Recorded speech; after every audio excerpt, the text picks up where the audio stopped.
3. Peranan media dan sumber belajar. Saudara-saudara mahasiswa yang berbahagia, media dan sumber belajar yang baik adalah yang mempunyai peranan dan manfaat dalam penggunaannya. Adapun penjabarannya dapat dilihat pada paparan berikut. A. Peranan media pembelajaran. Ada beberapa peranan media pembelajaran menurut Ahmad Rohani tahun 1997. Di antaranya adalah yang pertama, media pembelajaran mengatasi perbedaan pengalaman pribadi peserta didik. Yang kedua, media pembelajaran mengatasi batas-batas ruang kelas. Yang ketiga, mengamati benda yang terlalu kecil. Keempat, mengamati benda yang bergerak terlalu cepat atau terlalu lambat. Kelima, mengamati suara yang halus untuk didengar. Keenam, mengamati peristiwa-peristiwa alam. 7. Media pembelajaran berperan membangkitkan minat belajar yang baru. Dari paparan di atas, dapat diketahui bahwa media pembelajaran berperan untuk membantu mewujudkan tujuan pembelajaran. Media pembelajaran dapat mengatasi permasalahan-permasalahan yang menyangkut pembelajaran. Hal ini sejalan dengan pernyataan Nana Surjana tahun 2005 bahwa media pembelajaran berperan untuk mengatasi kesulitan proses pembelajaran. B. Peranan sumber belajar. Sama halnya seperti media pembelajaran, sumber belajar juga memiliki peranan, di antaranya adalah sebagai berikut. 1. Menjembatani anak atau siswa dalam memperoleh pengetahuan belajar. 2. Mentransmisi rangsangan atau informasi kepada anak atau siswa, atau ungkapan transmisi dalam konteks ini mempunyai dimensi banyak dan dapat dikaitkan dengan pernyataan-pernyataan apa, siapa, di mana, dan bagaimana. Pernyataan-pernyataan ini amat berguna sebagai alat bantu mengorganisasi dimensi sumber belajar.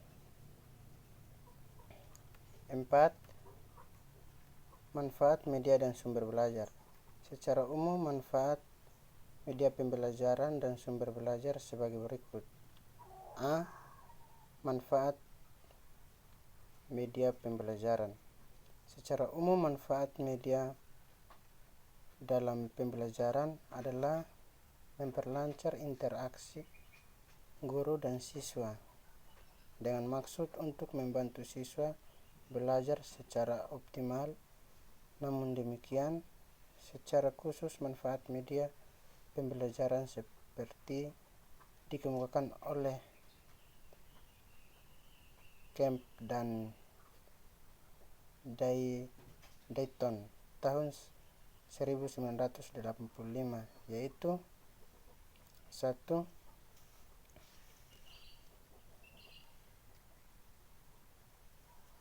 Penyampaian materi pembelajaran dapat diseragamkan.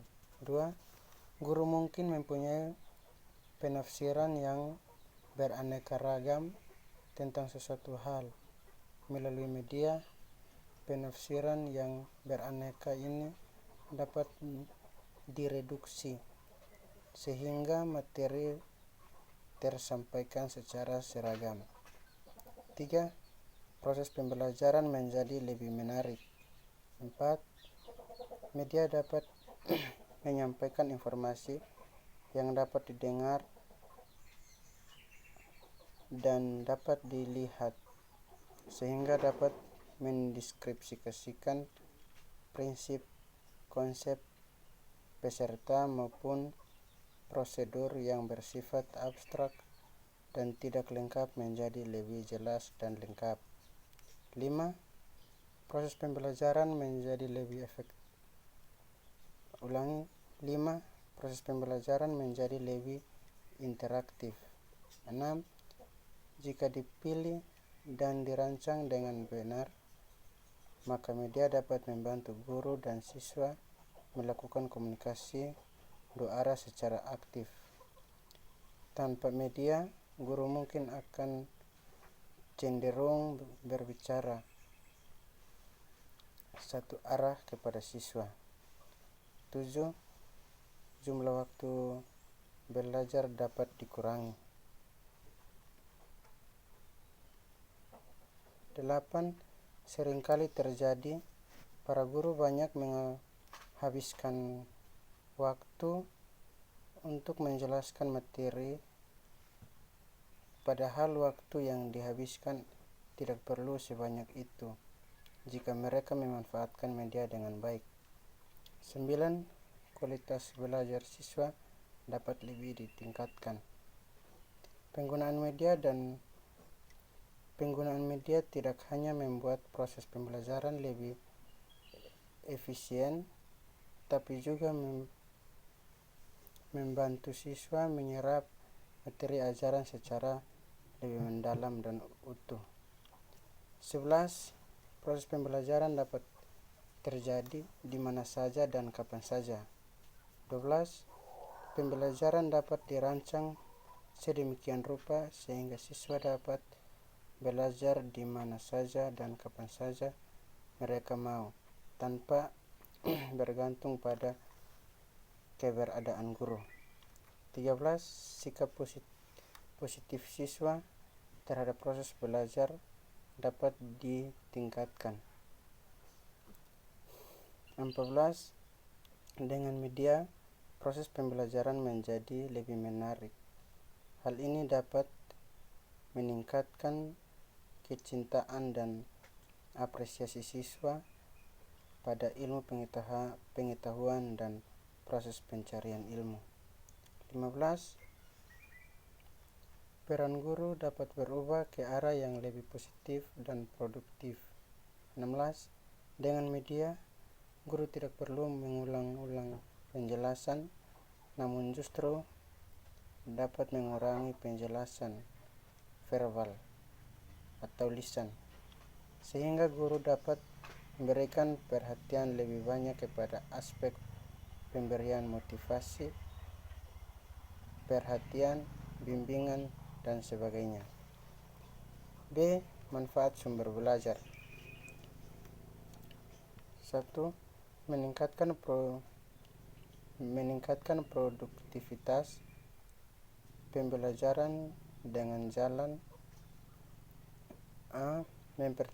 Mempercepat laju belajar dan membantu guru untuk menggunakan waktu secara lebih baik. B. Mengurangi beban guru dalam menyajikan informasi sehingga dapat lebih banyak membina dan mengembangkan gairah. 2. Memberikan kemungkinan pembelajaran yang sifatnya lebih individual dengan cara mengurangi kontrol guru yang kaku dan tradisional, memberikan kesempatan bagi siswa untuk berkembang sesuai dengan kemampuannya. 3. Memberikan dasar yang lebih ilmiah terhadap pembelajaran dengan cara A. Perancangan program pembelajaran yang lebih sistematis. B. Pengembangan bahan pengajaran yang dilandasi oleh penelitian. 4. Lebih memantapkan pembelajaran dengan jalan A.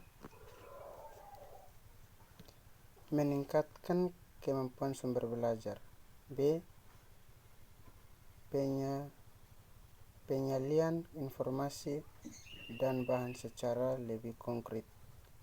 5. memungkinkan belajar secara sistematika, yaitu mengurangi kesenjangan antara pembelajar dan bersifat verbal dan abstrak dengan realitas yang sifatnya konkret, memberikan pengetahuan yang sifatnya langsung. 6.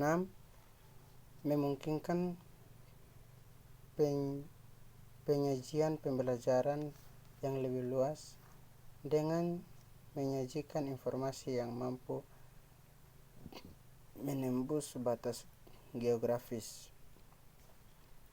Fungsi-fungsi di atas sekaligus menggambarkan tentang alasan dan arti penting sumber belajar untuk kepentingan proses dan pencapaian hasil pembelajaran siswa di SD.